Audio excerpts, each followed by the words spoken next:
اللہ تعالیٰ فرماتا ہے سورہ مجادلہ میں لا تجد قوما یؤمنون باللہ والیوم الآخر یوادون من حاد اللہ ورسولہ ولو كانوا آباءهم او ابناءهم او اخوانهم او عشیرتهم. یہ آیت کب نازل ہوئی اس کو بھی میں بتا دوں. اللہ فرماتا ہے اے محبوب ایمان والوں کو آپ اس حالت میں نہیں پا سکیں گے کہ وہ اللہ اور اس کے رسول کے دشمنوں سے محبت کرتے ہوں.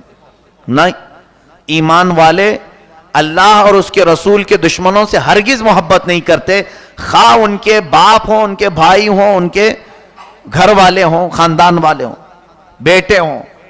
یہ آیت نازل ہوئی ایمان والوں کی فضیلت میں. ایمان والوں سے مراد یہاں کون ہے؟ صحابہ ہیں. ایک بار حضور صلی اللہ علیہ وسلم تشریف فرما ہے، بیٹھے ہیں محفل میں. ایک صحابی آئے حضرت ابو عبیدہ بن جراح رضی اللہ تعالیٰ عنہ. یہ بڑے جلیل القدر صحابی ہیں. آئے اور ان کے ہاتھ میں ایک رومال تھا اور خون ٹپک رہا تھا، کسی چیز کو ڈھانک کر کے لائے تھے. محفل میں آتے ہی حضور صلی اللہ علیہ وسلم نے پوچھا کہ ابو عبیدہ یہ کیا لے کے آیا؟ حضور ان پر بڑا اعتماد کرتے تھے، ان کو امین الامت کا لقب دیا گیا ہے، وہ 10 مبشرہ میں سے ہیں. تو حضور صلی اللہ علیہ وسلم نے پوچھا یہ کیا لائے ہو؟ حضرت ابو عبیدہ وہ کپڑا ہٹاتے ہیں، کہتے ہیں یا رسول اللہ یہ دیکھیں ایک کھوپڑی تھی، سر تھا انسان کا، کٹا ہوا سر لے کے آئے. کہا یہ کیا ہے؟ کہا یہ میرے باپ کا سر ہے. باپ کا سر؟ کیا کیا تم نے؟ کہا حضور مجھ سے قتل ہو گیا اور اسی لیے حاضر آیا ہوں کہ اس پر جو سزا بنتی ہے مجھے دیتے ہیں، کیونکہ دل یہ کہہ رہا ہے کہ میں کہیں غلط تو نہیں کیا یا پھر صحیح کیا ہوں. دونوں چیزوں میں میں ہوں. حکم آپ سے جاننا چاہتا ہوں. حضور نے فرمایا واقعہ تو بتا کیا ہوا کیا؟ حضرت ابو عبیدہ کہتے ہیں یا رسول اللہ صلی اللہ علیہ وسلم یہ میرا باپ جب بھی میں گھر جاتا مجھے اکثر آپ کی شان میں برے باتیں کہا کرتا. میں 1000 بار روکتا کہ نبی کونین صلی اللہ علیہ وسلم کی بارگاہ میں کچھ مت کہا کرو. وہ سنتا نہیں، مجھے چھیڑنے کے لیے آپ کو گالیاں دیتا تھا.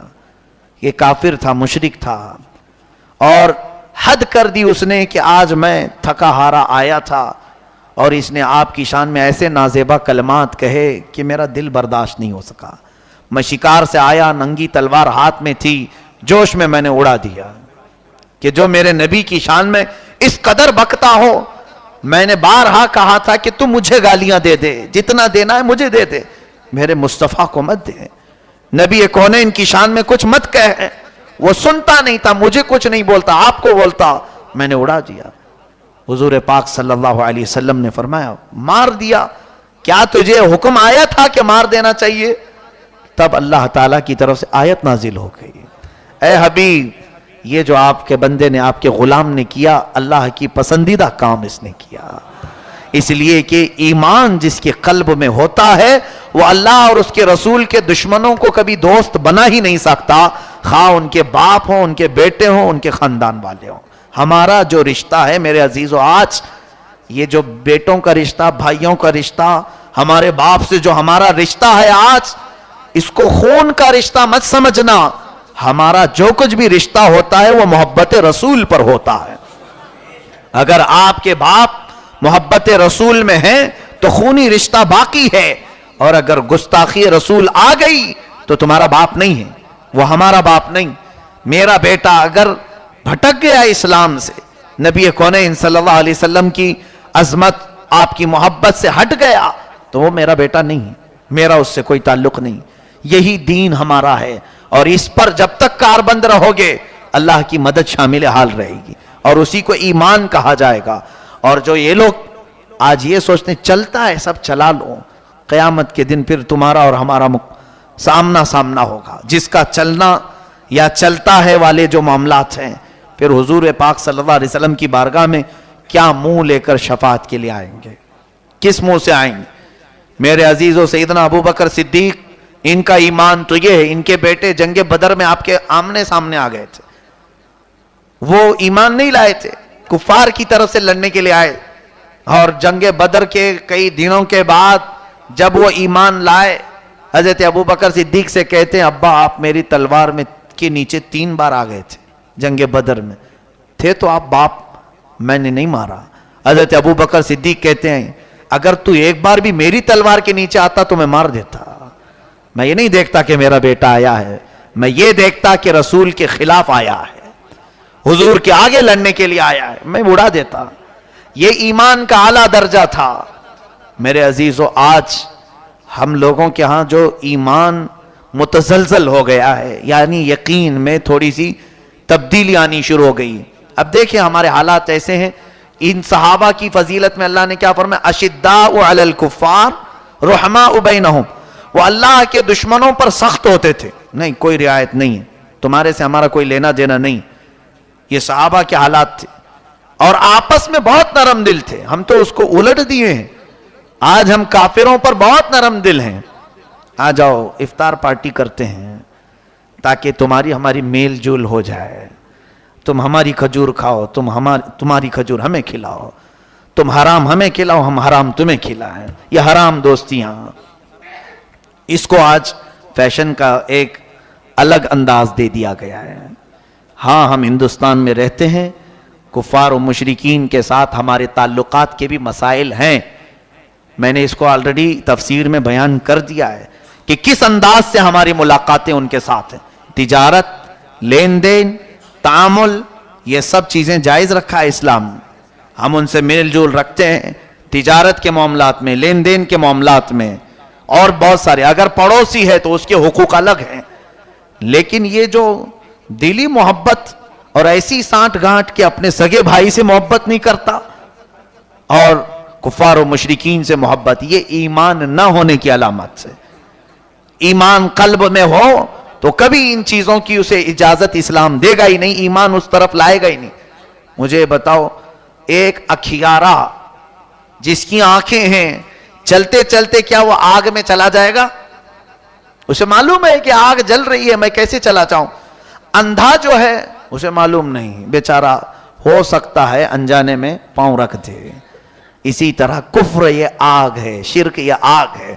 جس کے پاس ایمان کا اجالا روشن ہے، آنکھیں کھلی ہیں، وہ کبھی بھی آگ میں پیر نہیں رکھے گا. ہاں، جس کی آنکھیں ایمان کی بند ہو گئیں وہ تو ہر گڑھے میں گرے گا، ہر جگہ جائے گا.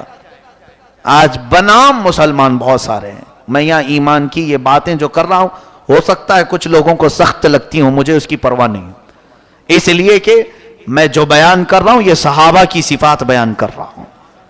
حضور صلی اللہ تعالیٰ علیہ وسلم کے سچے عاشق اور سچے غلاموں کی صفت میں بیان کر رہا ہوں.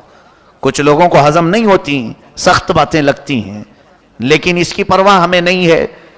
میرے عزیزو، ایمان اور اسلام جب تک ہم پیچھے نہیں پلٹ جاتے تب تک ہمیں وہ عزت و وقار کبھی نہیں ملتی. جو آج لوگ یہ سوچ رہے ہیں آگے دوڑو، آگے دوڑو، بہت آگے دوڑو، شانہ بشانہ چلو میاں، کہاں سے کہاں تم چلے گئے. اپنے بچوں کو بھگا رہے ہیں. دنیا کے ساتھ چلنے کی کوشش کرو. میں کہتا ہوں آگے مت دوڑو، پیچھے چلے جاؤ، خود دنیا تمہارے پیچھے آ جائے. اتنا پیچھے چلے جاؤ جہاں خالد بن ولید کی تلواروں کی جھنکار سنائی دینے لگے. اتنا پیچھے چلے جاؤ کہ مسجد نبوی میں سیدنا عمر فاروق کی آواز آنے لگ جائے. اور پیچھے جاؤ کہ سیدنا صدیق اکبر کی صداقت، تقوی اور ان کا توکل تمہیں نظر آنے لگے. اتنا نہیں بلکہ اور پیچھے چلے جاؤ جہاں تم کو حضور اکرم کی جسم کی خوشبو سونگھنے میسر آ جائے. پھر دیکھ لینا، دنیا اگر قدموں میں نہ آئے تو پھر ہمارا اور آپ کا مقابلہ ہوگا، پھر ہمارا اور آپ کا آمنا سامنا ہوگا. اس لیے کہ دنیا آج ہر چیز کر چکی ہے. ایک مفکر نے بہت اچھے انداز میں ایک چیز پیش کی تھی. ایک ماڈرن مسلمان امریکہ کا، جس کے دل و دماغ میں یہ تھا کہ مسیحا اگر ہمارا کوئی ہے تو امریکہ ہے، ساری چیزیں یہیں سے بنتی ہیں، پاور سب کچھ اس کے پاس ہے. تو وہ آ کر کے ایک بزرگ سے پوچھنے لگا، آپ 1400 سال پہلے کی باتیں کرتے ہیں، کہاں اس میں کامیابی؟ دیکھو ہماری کامیابی کہاں چلی آئی. ہم تو پیٹروٹ میزائل بنا چکے، ہم جو ہے ہوا میں اڑ رہے ہیں، ہم جو ہے پورے ورلڈ کو گلوبل ولیج بنا دیا، ہم نے ایک دیہات کی طرح کر دیا. مواصلات، ہر چیز، زمین سے سیال مادہ نکالا، سورج کی شعاؤں کو قید کیا، چاند پر پہنچے، ہزار چیزیں بیان کی. اس بزرگ نے کہا میں تجھ سے ایک ایسی چیز مانگتا ہوں، تیری ترقی یافتہ دنیا میں سے ایک ایسی چیز لے کے آ۔ کہا کیا؟ کہا تاریخ کے پنے پلٹ 600 سال پہلے چل، یہ 14ویں صدی چل رہی اور 600 سال پہلے چلو، تقریباً 800 سال پہلے آ جاؤ۔ 800 سال پہلے دکھایا انہوں نے تاریخ میں، ایک نوجوان مسجد نبوی میں آیا ہے، ایک بزرگ کے سامنے، بزرگ گدڑی پہنے ہوئے بیٹھے ہیں، نوجوان آیا۔ اس ماڈرن مسلمان نے پوچھا یہ دونوں لوگ ہیں کون؟ تو اس بزرگ نے بتایا کہ یہ جو نوجوان آیا ہے اس کا نام معین الدین حسن چشتی ہے، اور یہ جو گدڑی پہن کر کے بیٹھا ہوا تمہیں فقیر دکھ رہا ہے یہ خواجہ عثمان ہارونی ہے۔ اچھا ان کا کیا چیز آپ دکھانا چاہتے ہیں، ان کی کون سی چیز؟ کہا دیکھ۔ خواجہ عثمان ہارونی نے پوچھا کیوں آئے ہو بیٹا؟ کہا حضور آپ کے پیچھے چلنے آیا ہوں۔ کہا میرے پیچھے چلنے؟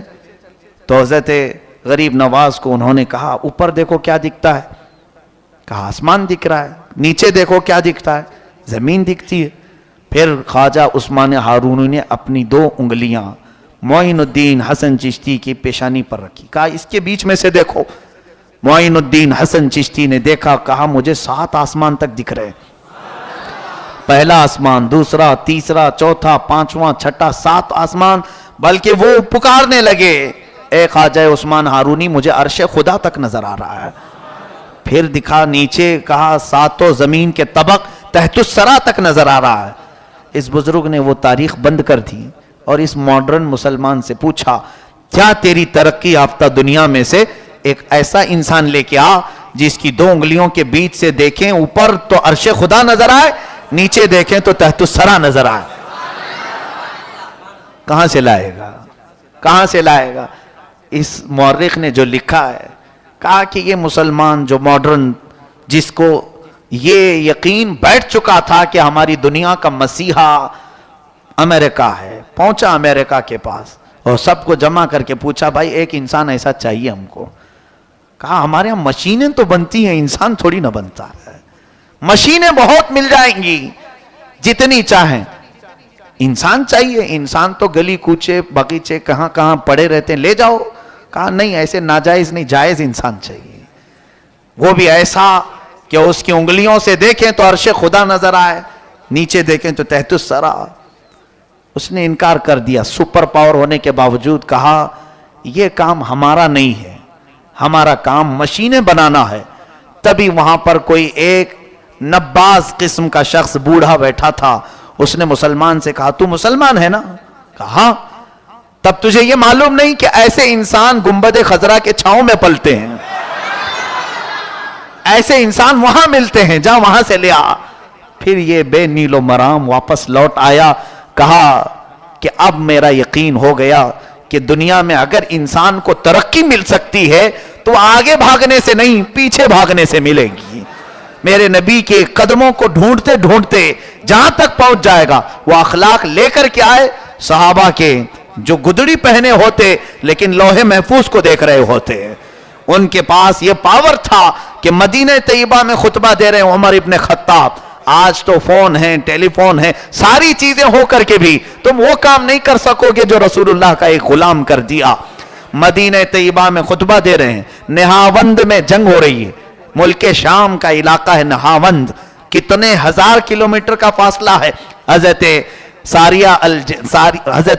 ساریہ یہ ایک صحابی ہیں، ان کو حضرت عمر مسجد نبوی میں کھڑے ہو کر کے آواز دینے، یا ساریہ تو الجبل، اے ساریہ پہاڑ کے اوپر چڑھ جاؤ، پہاڑ کے اوپر۔ وہاں کیا ہو رہا ہے کسی کو نہیں معلوم۔